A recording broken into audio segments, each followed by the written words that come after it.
I was just thinking, just had a thought about your warning about if Taiwan is taken, that would cause nuclear proliferation.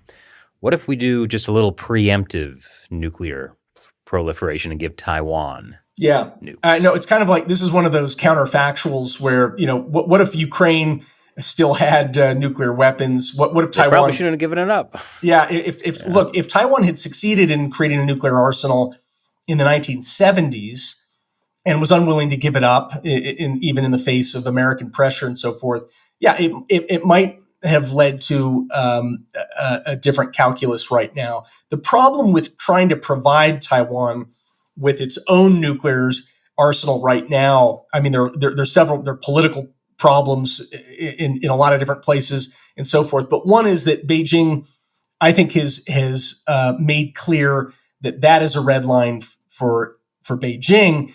And my estimate is that Beijing would probably have more resolve to defend that red line than President Biden has had to defend the red line that he drew for Xi Jinping a couple of years ago. That is to say, I think that you could trigger a war by trying to provide Taiwan with its own nuclear arsenal. That said, I do think there are things that the U.S. can be doing in response to China's aggression against Taiwan. Well, it's pressure that it's military pressure it's putting on Taiwan, and its recent attack on Philippine forces. I think that moving nuclear weapons, some nuclear weapons to the first island chain. Prime Minister Abe, before he was tragically assassinated, had talked about the idea of nuclear sharing, that is, hosting tactical or other nuclear weapons from the U.S. In Japan. I think we can explore some of those things. A lot of that, of course, would be symbolic more than tactically meaningful, given that we can deliver nukes. We don't need to have our nukes pre-staged in Asia in order to deploy them very effectively on targets in North Korea or in the Taiwan Strait. They don't need to be there. But anyway, that's a long-winded answer to your question, Chris. Right. I mean, we could put nukes in Guam. Yeah, you can put. Look, I think we need to be building more of these nukes that can be put on the tips of tomahawks.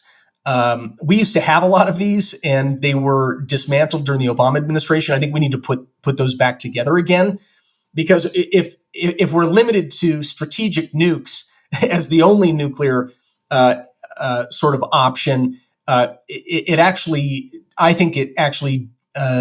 weakens deterrence because we don't have the flexibility to respond in more limited ways using nuclear weapons in the event that China or North Korea or Russia begin actually using nuclear weapons. I'm not calling for preemptive use of nukes, but what I'm talking about is having some flexibility in our arsenal in order to deter our adversaries from employing nukes.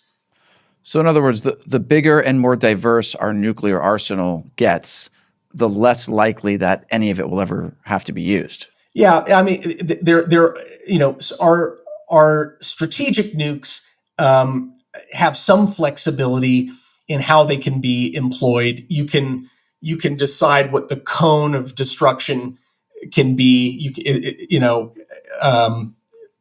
You can detonate them at different altitudes and different ways to get different effects. But having tomahawks and cruise missiles and things that could be employed to achieve a pretty devastating effect, but without blowing up population centers, I think would be wise on our part. It makes nuclear war less likely, not more so.